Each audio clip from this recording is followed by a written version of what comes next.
Sarah Mitchell had built an empire from her wheelchair, commanding boardrooms and million-dollar deals with the same steel spine that now kept her upright. But at her sister's wedding, surrounded by spinning couples and champagne laughter, she felt smaller than she had in years. The CEO, who never backed down from a challenge, couldn't even look up when the music started. Then a calloused hand appeared in her peripheral vision, and a gentle voice asked the question that would change everything. "Ma'am, would you do me the honor?" She looked up to see a man with paint-stained fingers and eyes that didn't carry pity. Behind him stood a curious little boy who was staring not at her wheels, but at her face, waiting for her answer with the kind of expectation that suggested he'd never considered she might say no. The September afternoon sun filtered through the ancient oak trees of Riverside Gardens, casting dancing shadows across the wedding reception that Emily Mitchell Brooks had dreamed of since she was 7. White roses and baby's breath adorned every surface, and the string quartet played soft melodies that made even the most cynical hearts believe in fairy tales. Sarah Mitchell sat at table 12, positioned strategically in the corner where she could observe without being observed, her wheelchair tucked neatly behind the cream-colored tablecloth that someone had thoughtfully extended to hide her legs. She watched her younger sister float across the dance floor in yards of ivory silk, radiant in a way that made Sarah remember what hope looked like. Emily had always been the dreamer, the one who believed in Prince Charming and happily ever after. Sarah had been the realist, even before the accident 3 years ago that had taken her legs but somehow sharpened everything else about her into a fine, cutting edge. The other guests moved around her with the careful choreography of people trying not to stare.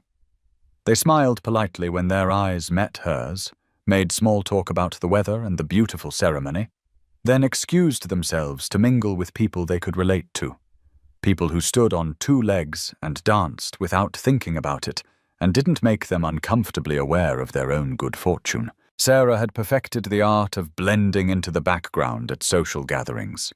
In boardrooms, she was a force of nature, commanding attention and respect through sheer competence, and an intellect that could cut through corporate nonsense like a laser through butter.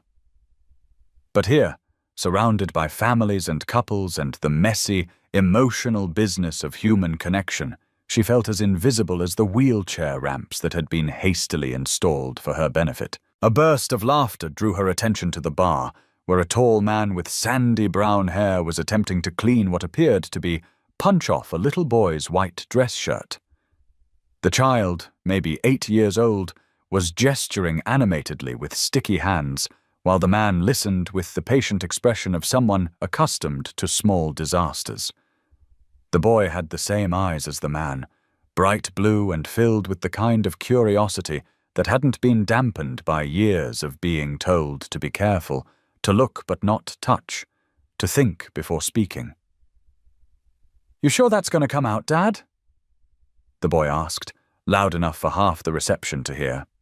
His voice carried the flat vowels of the Midwest, honest and unpolished. "We'll figure it out, Jake," the man replied, his voice carrying the same accent, but tempered with something softer, more careful. He caught sight of Sarah watching and offered a small smile, the kind reserved for fellow observers at social gatherings. She looked away quickly, focusing on the untouched slice of wedding cake on her plate. The reception moved around her like a river around a stone. Couples swayed to the music, children ran between tables with wedding favors clutched in their small fists, and elderly relatives shared stories about when they were young and in love. Sarah had attended dozens of corporate functions, charity galas, and industry conferences where she was the center of attention, but she had forgotten how lonely it felt to be on the outside of genuine joy. Her phone buzzed against her purse. Without thinking, she pulled it out and began scrolling through emails, falling back into the familiar rhythm of work, because it was the one place where her mind could quiet the noise of everything she couldn't control. TechVision Solutions needed her, even on a Saturday evening, especially on a Saturday evening when her competitors thought she might be distracted by something as frivolous as her sister's happiness. Miss, are those wheels heavy? The voice was small and direct, cutting through her concentration like a bell through fog. Sarah looked up to find the boy from the bar standing beside her table, his punch-stained shirt now mostly clean but still damp in places. His father was a few steps behind, wearing an expression of mortified apology. "Jake," the man said in a warning tone that was half embarrassment, half affection. "We talked about this." But the boy was looking at Sarah with the kind of intense focus that only children possessed, waiting for an answer to what was, in his mind, a perfectly reasonable question. She found herself smiling for the first time all evening, a real smile that surprised her with its warmth. "They're not too heavy," she said, looking directly at Jake instead of his father. "But they're strong. Want to see?" Before the man could intervene, Sarah spun her wheelchair in a quick, practiced circle, the kind of maneuver that had taken months to master after the accident, but now felt as natural as walking once had. Jake's eyes widened with delight, and he clapped his hands together. "That's so cool! Can you do it again?" "Jake, honey, let's leave the nice lady alone." The man stepped forward, his face flushed with the particular shade of red reserved for parents whose children have just violated an unspoken social rule. "I'm David Harrison. I'm really sorry about my son. We're still working on indoor voices and appropriate questions." Sarah looked up at him properly for the first time and felt something shift in her chest. He had working man's hands, the kind with calluses and small scars that spoke of actual labor, not the soft, manicured hands of the executives she dealt with daily. His eyes were kind but guarded, the way people looked when they were used to apologizing for taking up space. "Sarah Mitchell," she said, extending her hand. His grip was firm and warm and lasted exactly the right amount of time. "And he's fine. I get asked worse questions in board meetings." David's laugh was surprised and genuine. "You're Emily's sister, the one who runs the tech company." "Tech Vision Solutions." The automatic response came out more clipped than she intended, the same tone she used with journalists and investors. She softened it with another smile. "And you are?"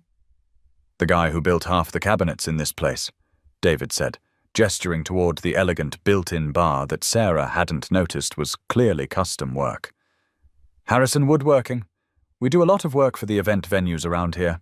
Jake had been following the conversation with the patience of a child who knew adult small talk was a necessary precursor to more interesting things. Now he tugged on his father's sleeve. "Dad, ask her." David's flush deepened. "Jake, we discussed this. But you said you would ask a nice lady to dance, and she seems really nice. And she's got the coolest chair ever." Jake turned to Sarah with the devastating honesty that only children possessed. "My dad doesn't dance very much anymore, but he's really good at it. Mom used to say he had rhythm for a guy who works with his hands." The silence that followed stretched just long enough to become uncomfortable. Sarah saw David's jaw tighten almost imperceptibly, the way people's faces changed when a wound that hadn't quite healed got accidentally bumped. She saw herself in that expression, the practiced mask that slipped on when the world got too close to something tender. "Jake," David said quietly, "why don't you go find some more cake?" But Jake was 8 years old and had not yet learned that some subjects were too delicate for casual conversation. "I'm just saying, Mom always said dancing was good for sad people, and Dad's been sad since she went to heaven, and this lady looks like she might be sad too." The words hung in the air like soap bubbles, beautiful and fragile and impossible to take back. Sarah felt her chest tighten with recognition, because Jake was right. She was sad, had been sad for so long that she'd forgotten what it felt like not to carry that weight. And looking at David, seeing the careful way he breathed through his son's innocent revelation, she realized she wasn't the only one who had learned to build walls around tender places. "Your mom sounds like a smart woman," Sarah said gently, speaking to Jake but watching David's face. "Did she like to dance?" Jake's face lit up with memory. "She loved it. Even when she got sick and had to use a wheelchair like you, Dad would still put on music, and they'd dance in the kitchen. She said dancing wasn't about your feet anyway, it was about your heart. The second silence was different from the first, charged with understanding and possibility. Sarah felt something crack open in her chest, some carefully maintained barrier that had kept her safe but also kept her alone. She looked up at David and saw her own surprise reflected in his eyes, the recognition of someone else who understood that love and loss were often the same thing, just viewed from different angles. "So," she said, her voice steadier than she felt.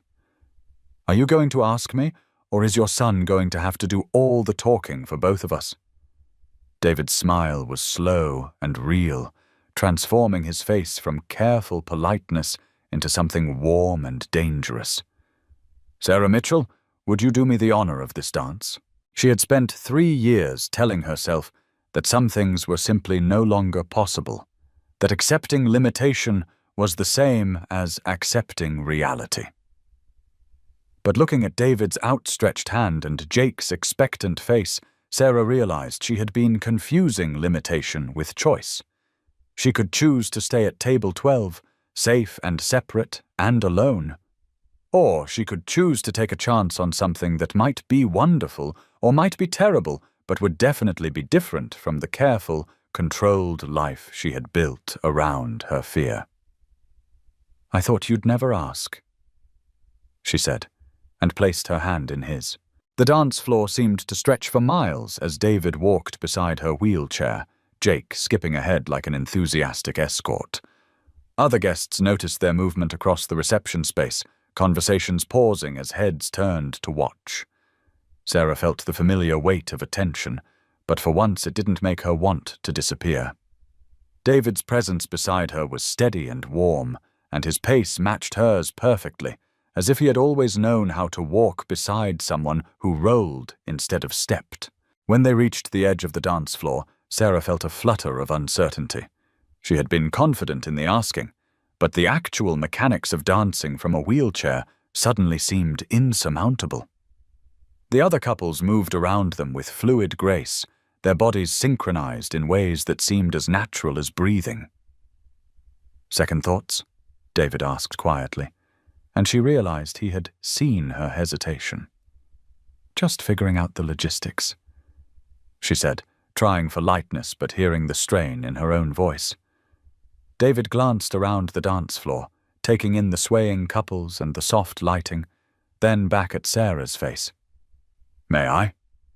he asked, gesturing toward the handles of her wheelchair. Sarah had learned to hate it when people tried to push her wheelchair without asking. It was one of the small indignities that had taught her to value her independence above almost everything else. But something in David's tone, the careful way he asked permission instead of assuming it, made her nod. He moved behind her chair and placed his hands gently on the handles, then began to move them both in slow circles that matched the rhythm of the music. It wasn't traditional dancing, but it was movement and partnership, and somehow more intimate than if they had been standing face to face. Sarah could feel the gentle pressure of his guidance, the way he anticipated the music's changes, and adjusted their movement accordingly. "This is nice," she said, surprised by how true it was. "Your sister was right about you," David said, his voice close to her ear. "What did Emily tell you?" Sarah asked, suddenly worried about what family stories might have been shared over the wedding planning process. "That you were scary smart and tougher than anyone had a right to be, but that you forgot to be happy somewhere along the way." David's hands on her wheelchair were steady and sure. "She might have mentioned hoping someone would remind you how." Sarah felt tears prick at the corners of her eyes, not from sadness, but from the recognition of being truly seen by someone who had no agenda, no corporate ladder to climb, no favors to ask.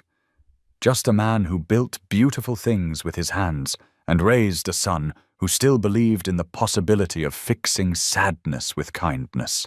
"And what do you think?" she asked. David was quiet for a moment, guiding them through another slow turn. "I think happiness is like anything else worth having," It takes practice and patience and the right partner. The conversation was interrupted by Jake, who had been growing increasingly restless during the adult discussion and finally couldn't contain his energy any longer. "Are we going to dance some more?" he asked, bouncing slightly in his chair. "Because the music is really good right now, and I want to show Sarah the spinning thing I learned at my friend Tommy's birthday party." David and Sarah exchanged a look, both recognizing that the intense emotional territory they had been navigating might be better explored gradually, in smaller doses that didn't overwhelm either of them. "I think more dancing sounds perfect," Sarah said, grateful for Jake's intuitive timing. "But I have to warn you both. I might be getting addicted to this. I forgot how good it feels to move to music." They returned to the dance floor, but this time their interaction felt different, deeper but also more relaxed. David's hands on her wheelchair handles were confident now, and he began to experiment with more complex movements, spinning Sarah's chair in wider arcs and occasionally lifting the front wheels slightly, so she felt the exhilarating sensation of almost flying. "Oh my God," Sarah laughed, her voice bright with surprised delight. "That's incredible. How did you know to do that?" "Rebecca taught me," David said, his voice warm with memory rather than sad. "She said the best part about dancing in a wheelchair was that you could do things that standing dancers couldn't. Like this." He executed a smooth figure-8 pattern that left Sarah breathless with laughter and adrenaline. Jake was running alongside them now, clapping and cheering every time David attempted a new maneuver. "Do the spinny thing again! Sarah, did you see how fast you went? That was so cool." Other wedding guests had begun to notice their unconventional dance, but instead of the careful, pitying attention Sarah had expected, she saw genuine smiles and appreciation. A few couples even stopped their own dancing to watch and applaud when David executed a particularly graceful turn. "You're drawing quite an audience," Sarah observed, slightly breathless from laughter. "Good," David said, his voice carrying a note of pride that surprised her. "Let them see how beautiful this is. Let them see how amazing you are." The words hit Sarah like a physical blow, not painful but overwhelming in their simple sincerity. When was the last time someone had called her beautiful? When was the last time someone had wanted other people to see her, to notice her, to appreciate what she brought to a moment? "David," she said, her voice catching slightly. "Yeah? Thank you for making me feel like myself again, for making me remember what it's like to have fun." He guided them to a stop as the current song ended, then came around to face her, crouching down so they were at eye level. His face was flushed from the exertion of dancing, his hair slightly mussed, and his eyes were bright with an emotion that Sarah was afraid to name but couldn't help recognizing. "Sarah," he said, his voice serious despite the festive atmosphere around them, "I want you to know something. This isn't charity. This isn't me feeling sorry for you or trying to be a good guy. This is me being selfish because you're the most interesting, intelligent, beautiful woman I've met in years, and I don't want this evening to end." The honesty in his words was almost overwhelming. Sarah had become so accustomed to people's careful politeness, their obvious efforts not to mention her disability or treat her differently, that David's straightforward appreciation felt revolutionary. "I don't want it to end either," she admitted. "But I'm scared about what happens next. I don't know how to do this. The dating thing, the relationship thing. I've been alone for 3 years, and I've gotten pretty good at it." "Maybe being good at being alone isn't the same as being happy being alone," David suggested gently. Before Sarah could respond, Jake inserted himself into the conversation with the impeccable timing that children sometimes possessed for cutting through adult complexity. "Dad, are you going to ask Sarah to be your girlfriend? Because Tommy's dad says that's what you're supposed to do when you like someone and they like you back. And Sarah definitely likes you back. I can tell because she smiles different when she looks at you." Both adults turned to stare at Jake, who was looking back at them with the expectant expression of someone who had just solved a complicated math problem and was waiting for acknowledgement of his brilliance. "Jake," David said, his voice carrying both embarrassment and affection. "That's not exactly how grown-up relationships work." "Why not?" Jake asked with perfect 8-year-old logic. "You like her, she likes you, you both have fun together. Mom used to say that's all you really need for love, liking someone and having fun with them and wanting to take care of them when they're sad." Sarah looked at this child who had somehow managed to distill the complexity of adult romance into something simple and achievable, and then at David, whose face was cycling through embarrassment, hope, and something that looked dangerously like love. "You know what, Jake?" Sarah said, surprising herself with her boldness. "I think your mom was a very smart woman. And I think you're pretty smart, too." "So does that mean you'll be Dad's girlfriend?" Jake pressed, apparently unwilling to let the adults overcomplicate what seemed obvious to him. Sarah looked at David, who was watching her with an expression of careful hope, as if he was afraid to want too much but couldn't help wanting anyway. "I think," Sarah said slowly, "that your dad and I are going to need to talk about that. Grown-up relationships take a little more discussion than 8-year-old relationships." "But you're not saying no," Jake persisted. Sarah felt a laugh bubble up from somewhere deep in her chest, light and free in a way she hadn't experienced in years. "No, Jake, I'm definitely not saying no." The smile that spread across David's face was worth every risk she had ever been too afraid to take. And when Jake whooped with delight loud enough to cause several nearby couples to turn and smile in their direction, Sarah realized that maybe, just maybe, she was ready to stop defining herself by what she had lost and start exploring what she might gain. The reception was beginning to wind down around them, but none of them seemed eager to break the spell of the evening. Other guests were starting to collect their belongings and say their goodbyes, but Sarah found herself reluctant to return to the outside world where this magical interlude might prove to be just that. An interlude, rather than the beginning of something lasting. "I should probably start thinking about heading home," she said, testing the words to see how they felt. "Tomorrow's Monday, and I have 3 meetings before noon." "Of course," David said, but Jake made an immediate sound of protest. "But we just started being friends. And you haven't met Buster yet, or seen Dad's workshop, or tried his famous pancakes. Dad, tell her about the pancakes." David's laugh was affectionate, but slightly embarrassed. "Jake, Sarah has her own life and her own responsibilities. We can't just kidnap her and make her part of our family." The word family hung in the air between them, loaded with possibility and terrifying in its implications. Sarah looked at these two people who had somehow managed to make her feel more like herself in one evening than she had in 3 years of carefully controlled solitude. "What if I wanted to be kidnapped?" she asked, surprising herself with the words. "I mean, not literally kidnapped, but what if I wanted to meet Buster and see the workshop and judge these allegedly famous pancakes?" The hope that blazed in David's eyes was almost too bright to look at directly. "Are you sure? We're not exactly sophisticated entertainment. We live in a regular house with dog hair on the furniture and dishes in the sink, and Jake has been known to eat cereal for dinner when I'm too tired to cook." "That sounds perfect," Sarah said, and realized she meant it completely. "I live in a sterile apartment where everything is perfectly arranged and nothing ever gets messy because I don't let anyone close enough to mess it up. I think a little chaos might be exactly what I need." Jake let out another whoop of excitement and immediately began making plans.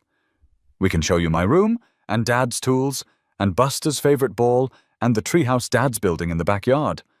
Oh, and we can make s'mores if Dad bought more marshmallows." Sarah looked at David, who was watching his son's enthusiasm with the expression of a man who had forgotten what it felt like to have things to look forward to, and felt something settle into place in her chest.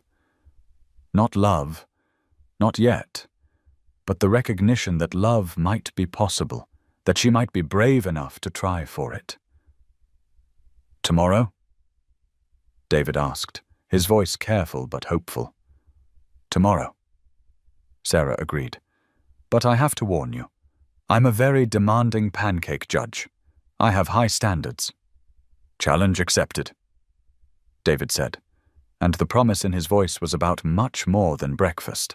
The next hour passed in a blur of champagne toasts and cake cutting, with Jake serving as an unofficial ambassador between Sarah and the other wedding guests.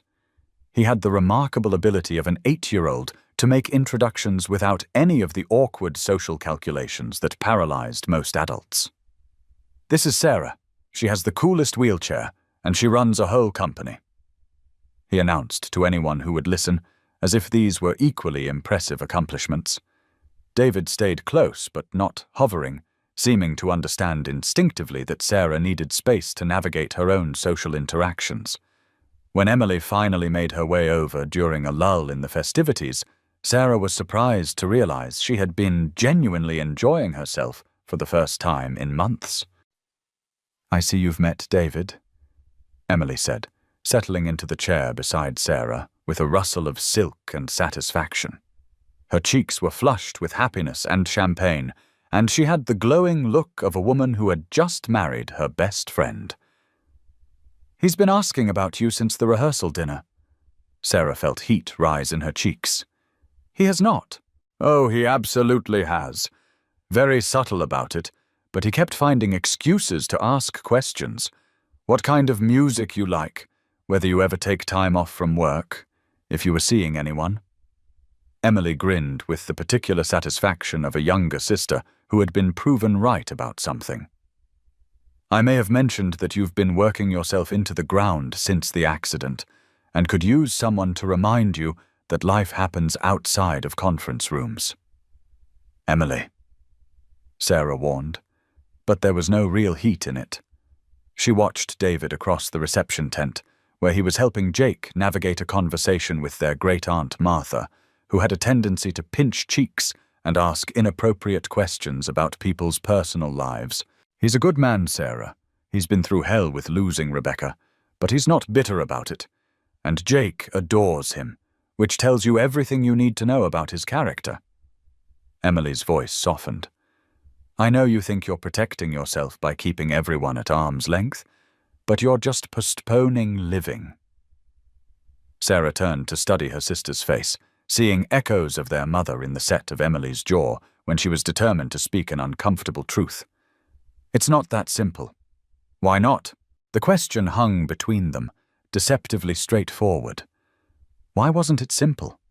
Sarah had built her life around complexity, around strategies and contingencies and careful risk assessment. She had forgotten that some of the most important decisions were actually quite basic. Do you trust this person? Do they make you feel more like yourself or less? Do you want to find out what happens next? Before she could answer, Jake appeared at her elbow with chocolate cake smeared on his chin and an expression of urgent concern. Sarah, my dad looks sad again.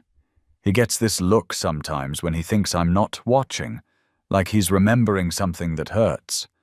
Mom used to say the only cure for that kind of sad was doing something nice for someone else. Do you think we could do something nice for him? Sarah looked across the tent to where David stood alone, watching the other guests with the careful attention of someone who was used to observing rather than participating. Even from this distance, she could see what Jake meant. There was something in the set of David's shoulders, a careful holding that suggested he was managing some internal weight. What did you have in mind?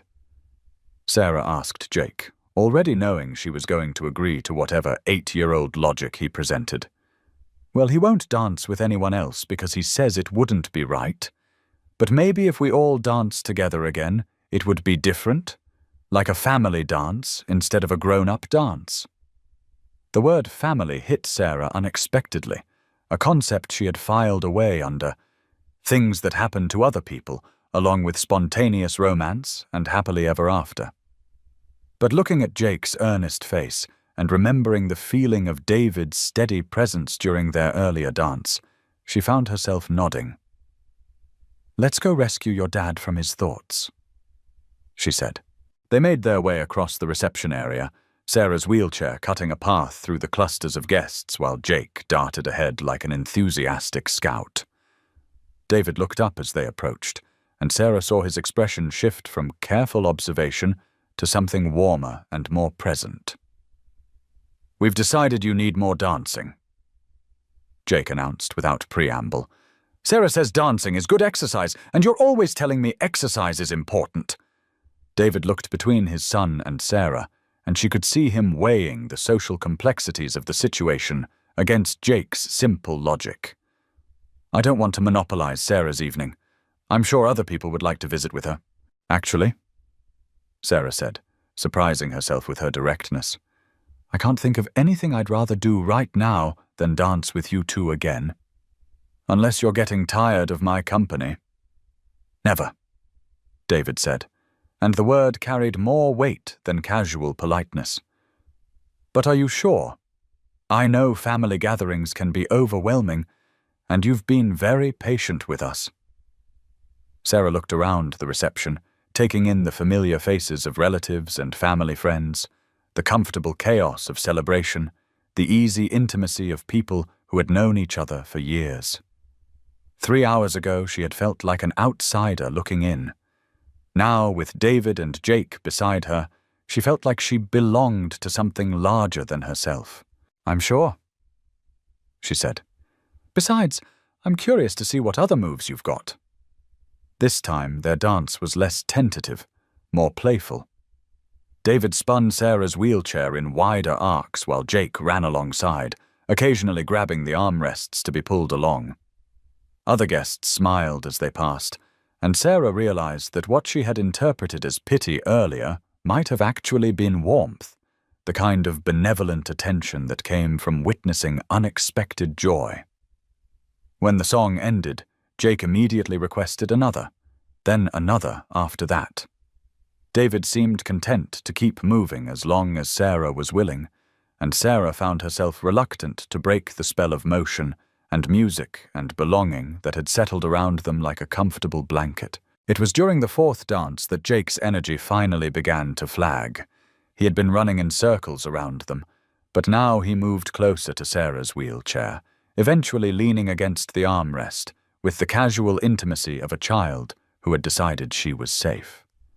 "Sarah," he said, his voice softer now, thoughtful in the way children got when they were processing something important. "Do you ever get scared about your legs not working?"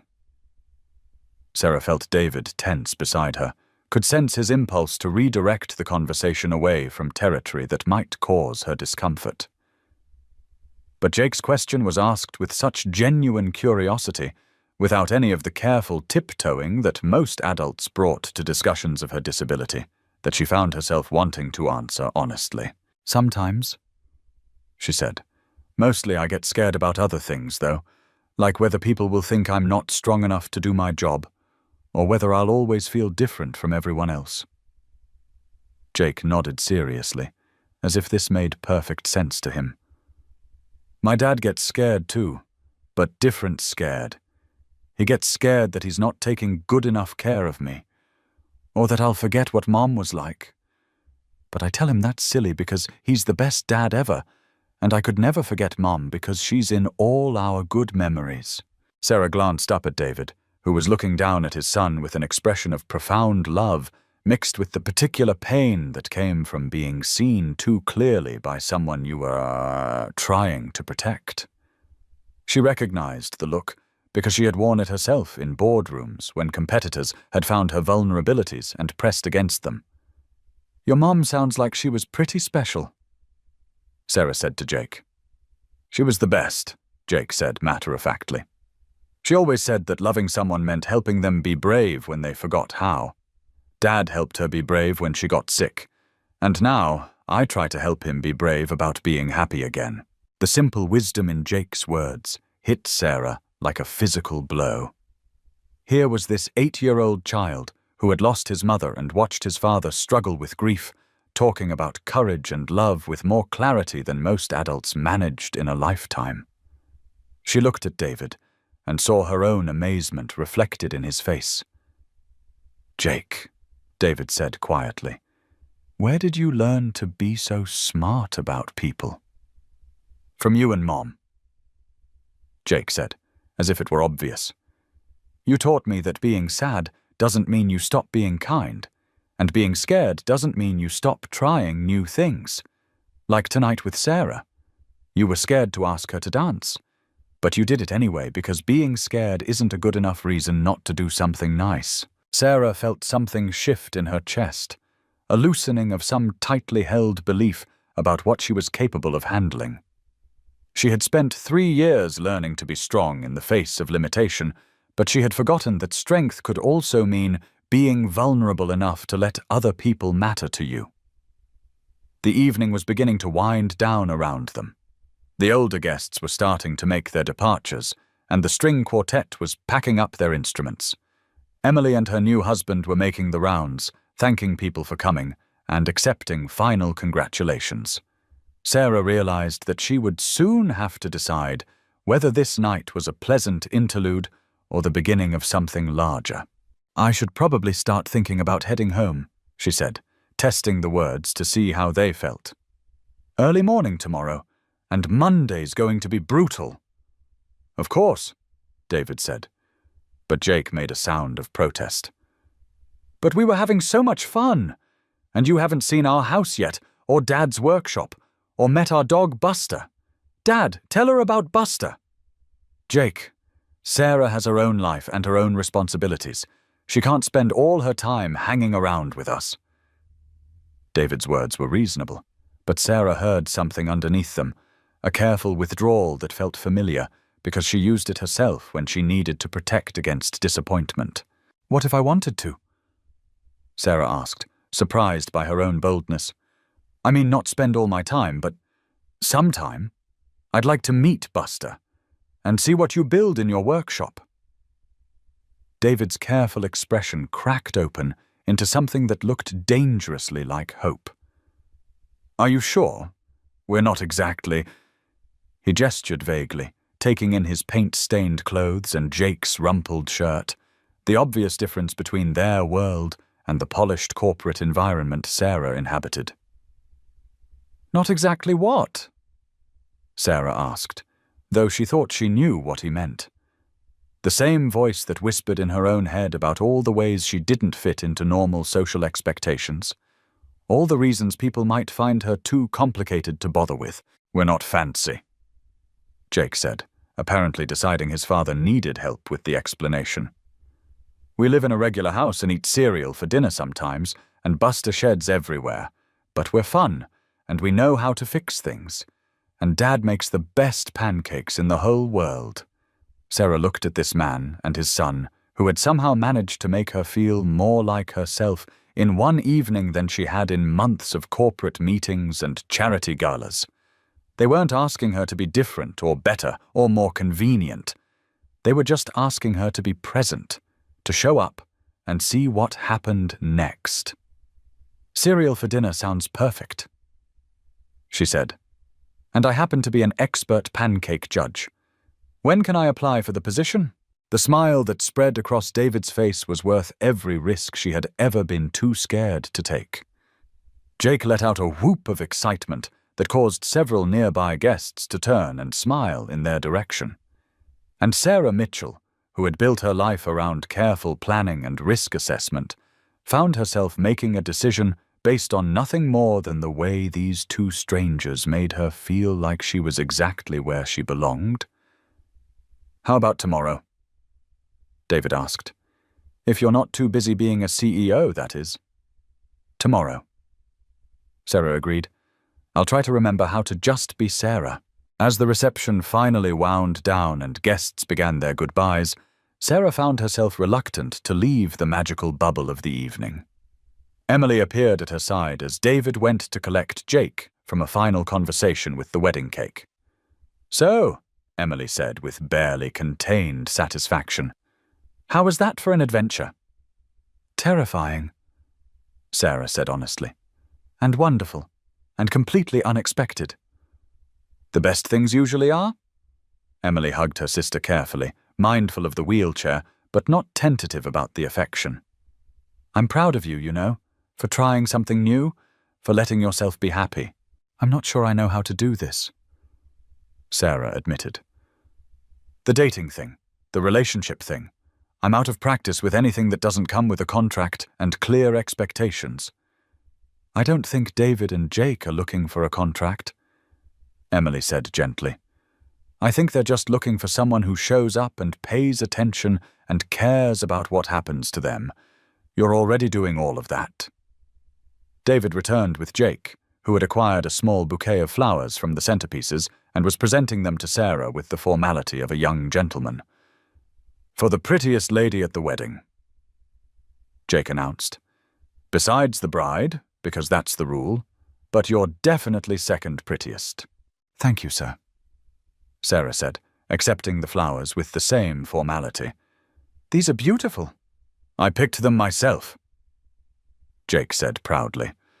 Dad said I should ask first, but Aunt Emily said it was okay because weddings are for celebrating love, and we love you now.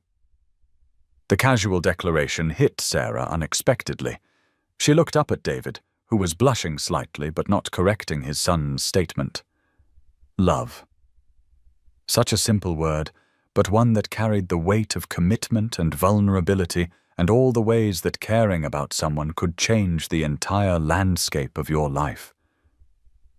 I love you too, she said to Jake, meaning it completely, and looking at David, she added quietly, both of you. The drive home through the quiet streets of their small city gave Sarah time to process the evening's events. 3 hours ago, she had been resigned to spending the reception as an observer, counting the minutes until she could politely excuse herself and return to the familiar territory of her empty apartment and endless work. Now she was driving home with flower petals in her lap and a phone number programmed into her contacts, and the strange, terrifying, wonderful sensation of having people in the world who were looking forward to seeing her again. Her apartment, when she finally wheeled through the front door, seemed different somehow. The clean lines and minimalist furniture that had once felt sophisticated now seemed sterile. The silence that had been peaceful now felt empty. Sarah found herself wondering what the space would look like with Jake's drawings on the refrigerator, what it would sound like with David's laughter filling the rooms. She placed Jake's flowers in a vase on her kitchen counter and sat looking at them for a long time, thinking about 8-year-old wisdom and the courage it took to ask for what you wanted, thinking about the way David's hands had felt guiding her wheelchair, strong and gentle and completely without pity, thinking about the possibility that maybe, just maybe, she was ready to stop building her life around what she couldn't do and start exploring what she could. Her phone buzzed with a text message, and Sarah felt her heart skip when she saw David's name on the screen. Thank you for an incredible evening. Jake hasn't stopped talking about you, and frankly, neither have I. Looking forward to tomorrow. David. Sarah stared at the message for a long moment, then typed back. Thank you for asking me to dance, for treating me like I was exactly who you wanted to spend time with. I can't wait to meet Buster and judge those world-famous pancakes. She hit send before she could second-guess herself, then sat in her quiet apartment surrounded by the detritus of her old life, the corporate awards and professional photos and carefully curated evidence of her success, and felt something new taking root in the space between what was and what might be. Tomorrow, she would drive to a regular house where a man who built beautiful things with his hands would make her breakfast while his son told her stories about their dog. Tomorrow, she would find out what it felt like to be wanted, not for what she could accomplish or how she could contribute to someone else's agenda, but simply for who she was in the quiet moments between ambition and achievement. Tonight, Sarah Mitchell went to sleep not as a CEO or a success story or a woman who had overcome the odds, but as someone who had remembered that the best parts of life happened when you were brave enough to let other people matter to you. And for the first time in 3 years, she fell asleep looking forward to tomorrow.